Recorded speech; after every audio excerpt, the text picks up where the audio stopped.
Bienvenue sur Sculpture Mentale, la chaîne qui explore les profondeurs de la psychologie humaine, des comportements et des perceptions à travers les plus grands penseurs. Aujourd'hui, nous allons plonger ensemble dans un sujet fascinant, la face cachée de la bonté. Derrière ce mot si noble se cache souvent une complexité insoupçonnée, une dualité qui mêle sincérité et intérêt personnel. Que révèle Machiavel, ce maître de l'analyse des comportements humains, sur nos vérités cachées liées à la bonté? Préparez-vous à remettre en question vos idées reçues et à découvrir ce qui se joue vraiment derrière nos gestes altruistes. La nature paradoxale de la bonté selon Machiavel. Dans l'histoire de la pensée humaine, peu d'auteurs ont su sonder avec autant d'acuité et de réalisme les recoins parfois sombres de la nature humaine que Nicolas Machiavel.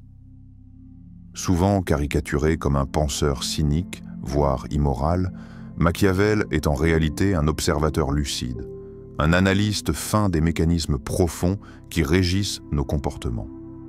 Sa vision de la bonté, loin d'être un idéal angélique ou naïf, est une invitation à regarder la réalité en face, sans phare ni illusion.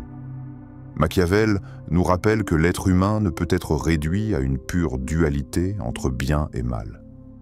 Il n'existe pas d'humain totalement bon ou totalement mauvais, mais plutôt un mélange complexe d'intentions, de calculs, d'instincts et d'émotions qui se manifestent dans nos actes.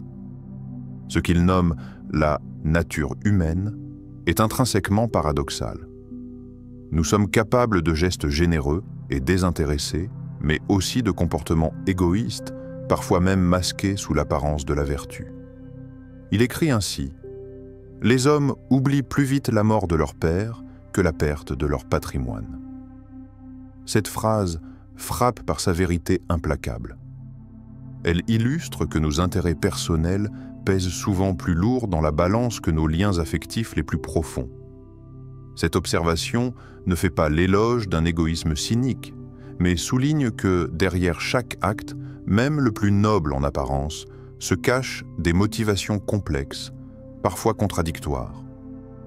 La bonté, telle que Machiavel l'aperçoit, peut ainsi devenir un masque, un instrument que nous utilisons pour servir des objectifs personnels.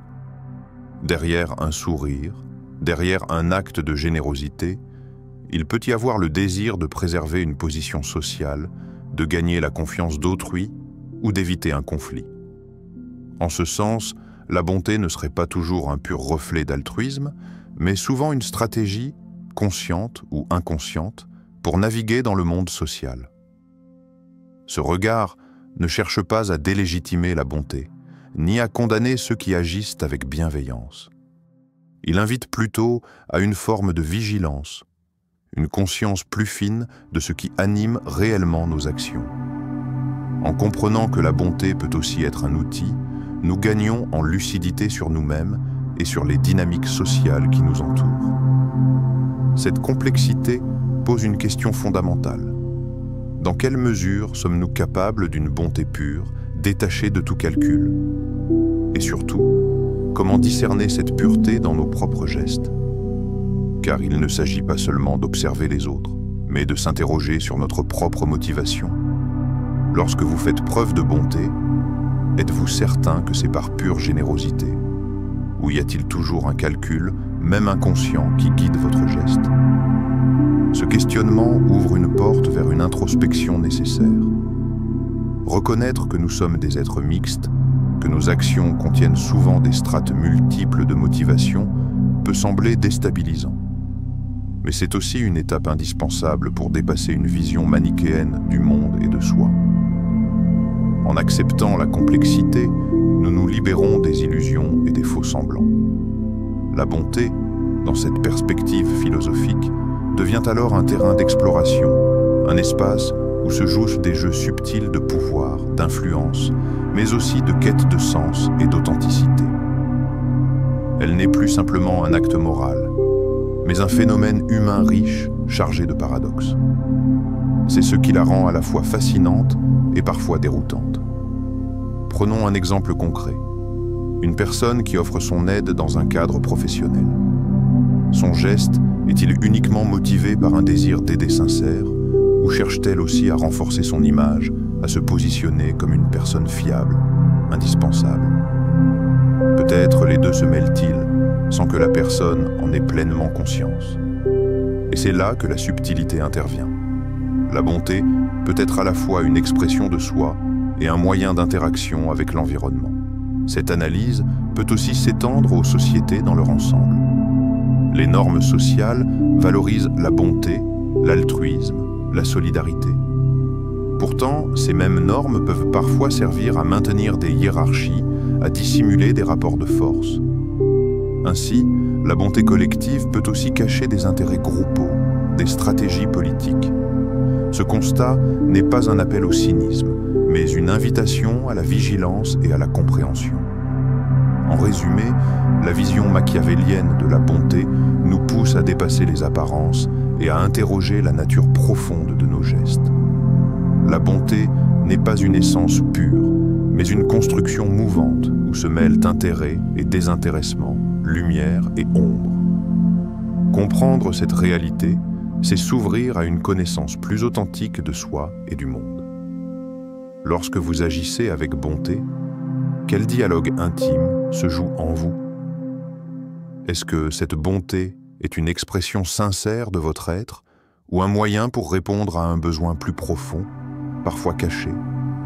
Prenez un instant pour réfléchir à cela, car c'est dans cette prise de conscience que se trouve peut-être le premier pas vers une bonté plus consciente, plus vraie. L'ombre derrière la lumière, une exploration intime.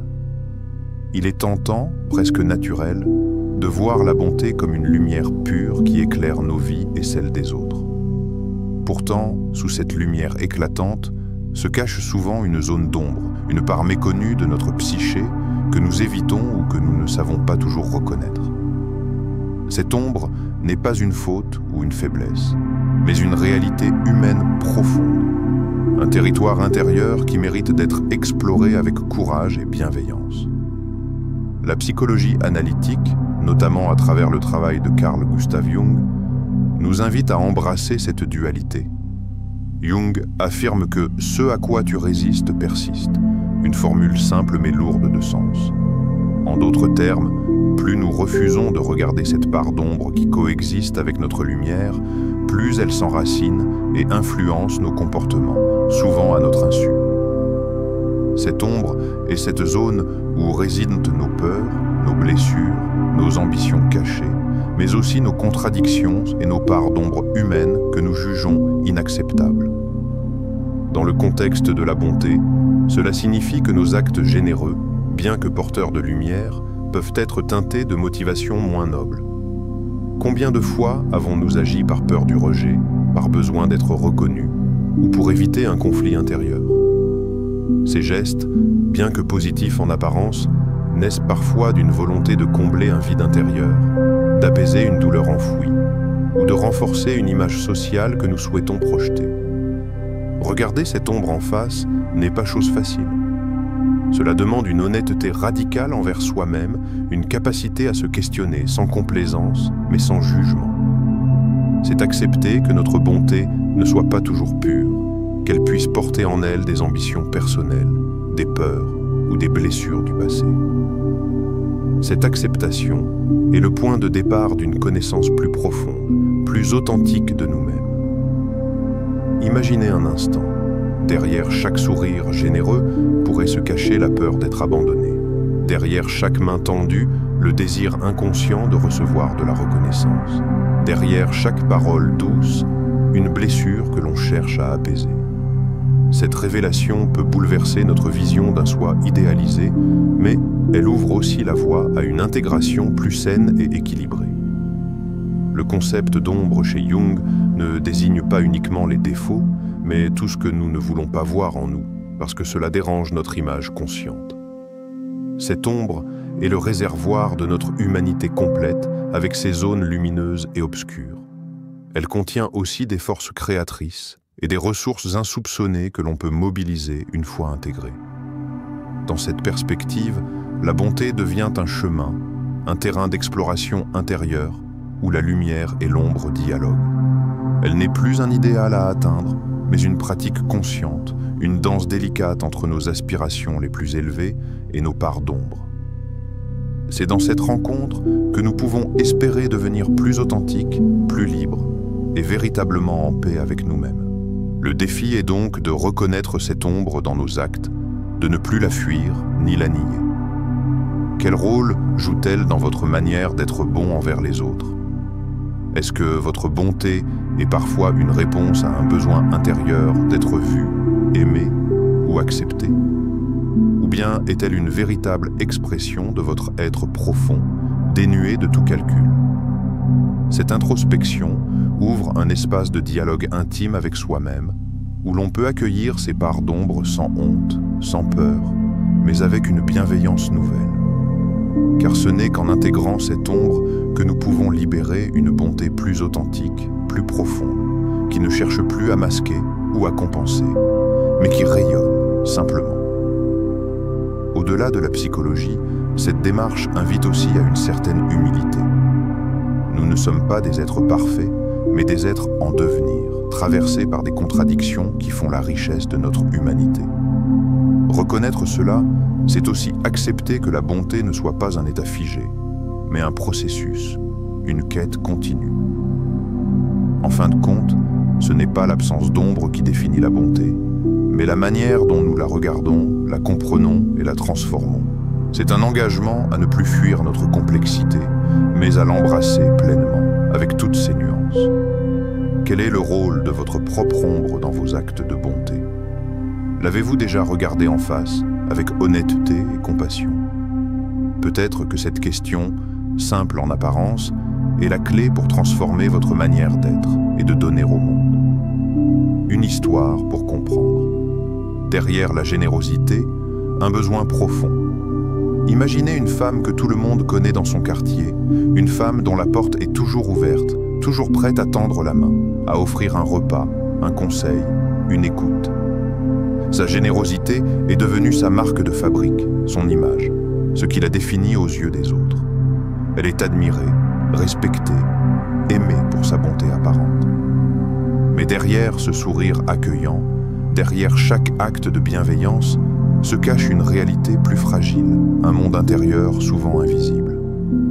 Cette femme porte en elle un vide profond, un manque d'affection et d'attention qui remonte à son enfance, une enfance où l'amour lui a parfois manqué.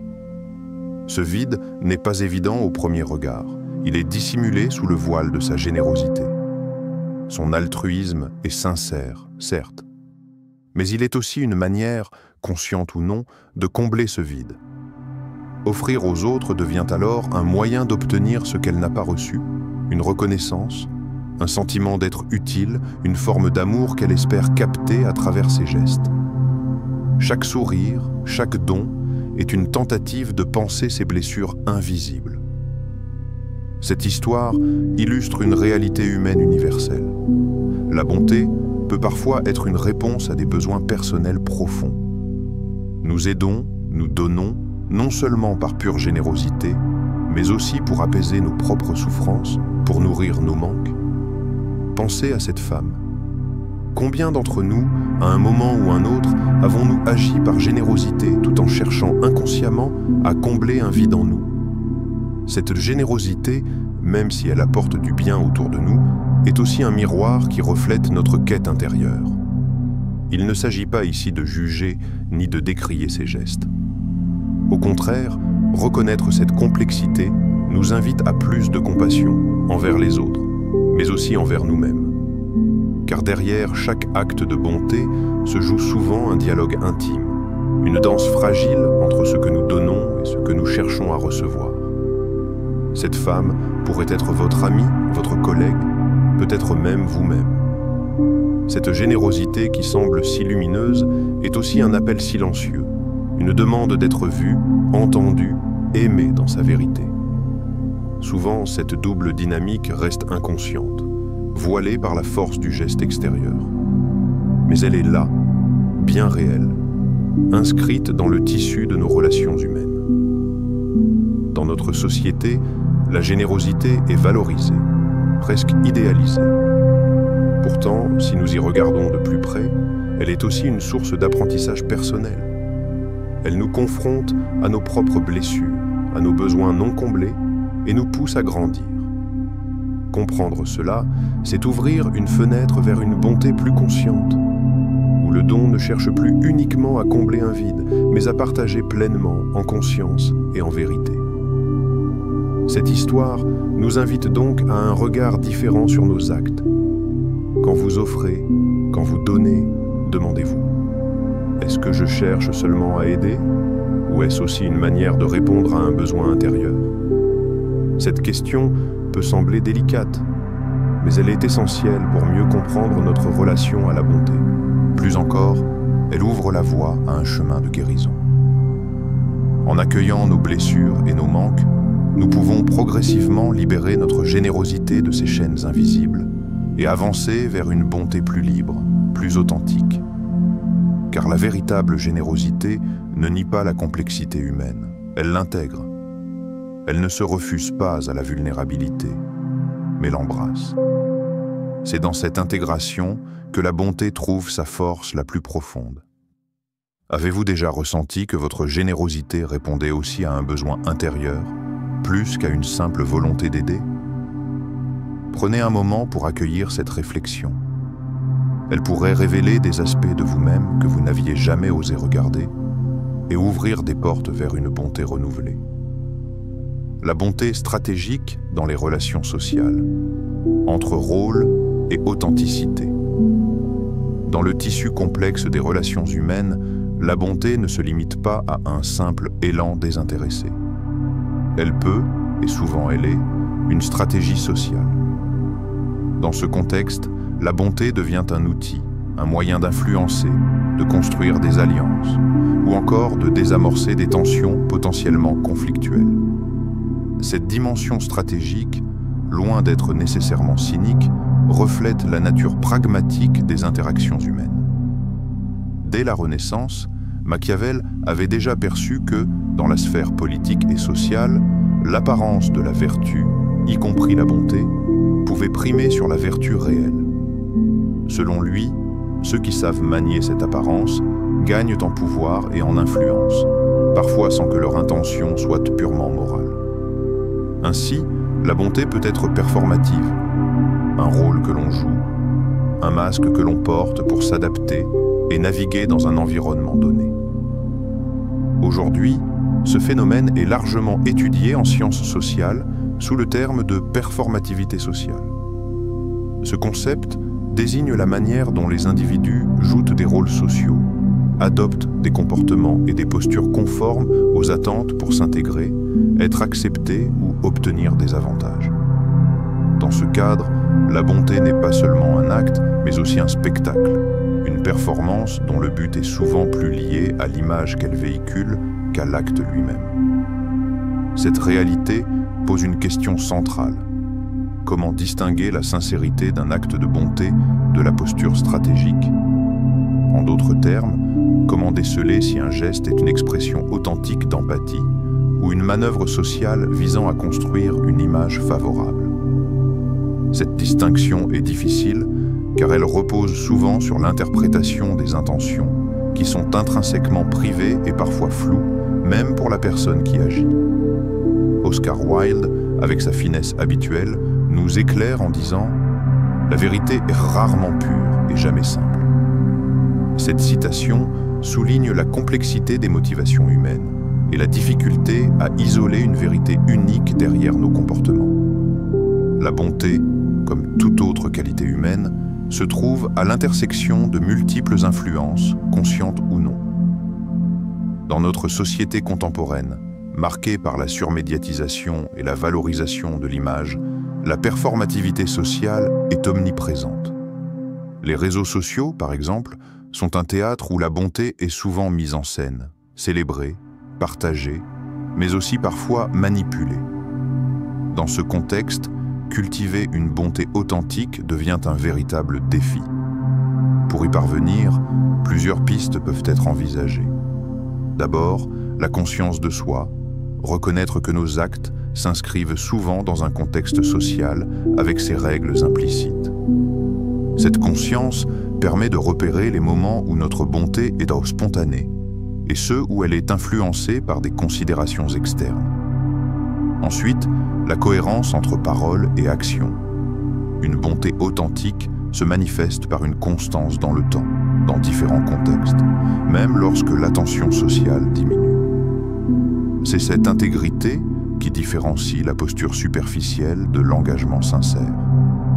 Enfin, le travail sur les motivations profondes. Interroger pourquoi nous agissons de telle ou telle manière, quelles émotions, besoins ou valeurs guident nos gestes. Ce questionnement introspectif aide à dénouer les fils complexes qui tissent nos comportements.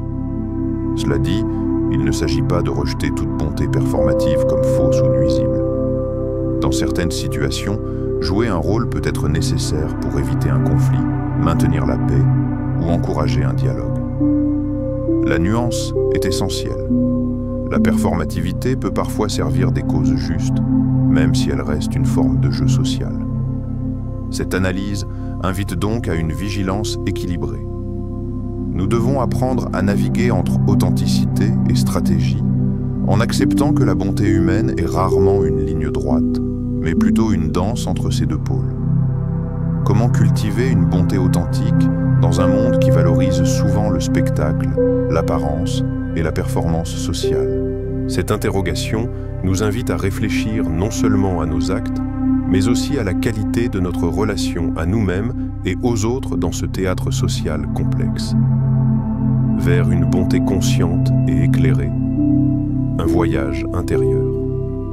La bonté, dans sa forme la plus pure, n'est pas une simple qualité à atteindre, ni un état figé de perfection. C'est une pratique vivante, une quête constante qui nous invite à embrasser pleinement la complexité de notre être. Une bonté consciente ne prétend pas à la pureté totale, ni à une innocence naïve. Elle reconnaît ses propres contradictions, ses zones d'ombre, et s'autorise à être imparfaite.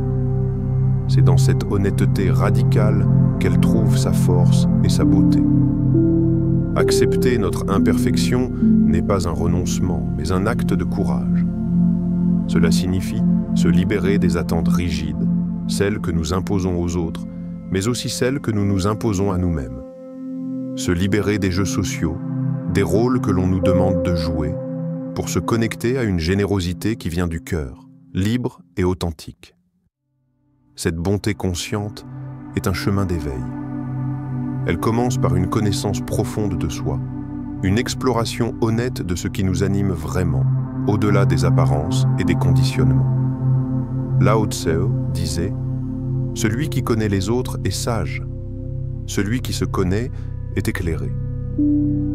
Cette sagesse millénaire nous rappelle que la véritable lumière vient de l'intérieur, de cette connaissance intime de nos forces, mais aussi de nos fragilités. Dans ce voyage intérieur, la bonté devient une danse entre acceptation et transformation. Accepter qui nous sommes, avec nos contradictions, tout en tendant vers une générosité qui transcende les limites du moi égoïste. C'est une ouverture, une invitation à offrir sans attente, à donner non pas pour recevoir, mais parce que cela résonne avec notre essence. Ce chemin demande patience et douceur envers soi-même. Il s'agit de développer une écoute bienveillante de nos besoins et de nos émotions sans jugement. La bonté consciente naît aussi de cette capacité à accueillir nos propres ombres, à les comprendre, à les intégrer plutôt que de les refouler. En cela, elle devient une force transformatrice, capable de guérir non seulement les autres, mais aussi nous-mêmes.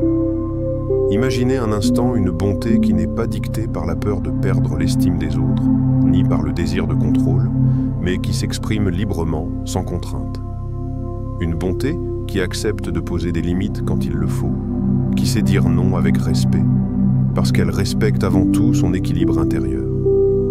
Cette bonté est vraie, parce qu'elle est ancrée dans une conscience profonde et honnête.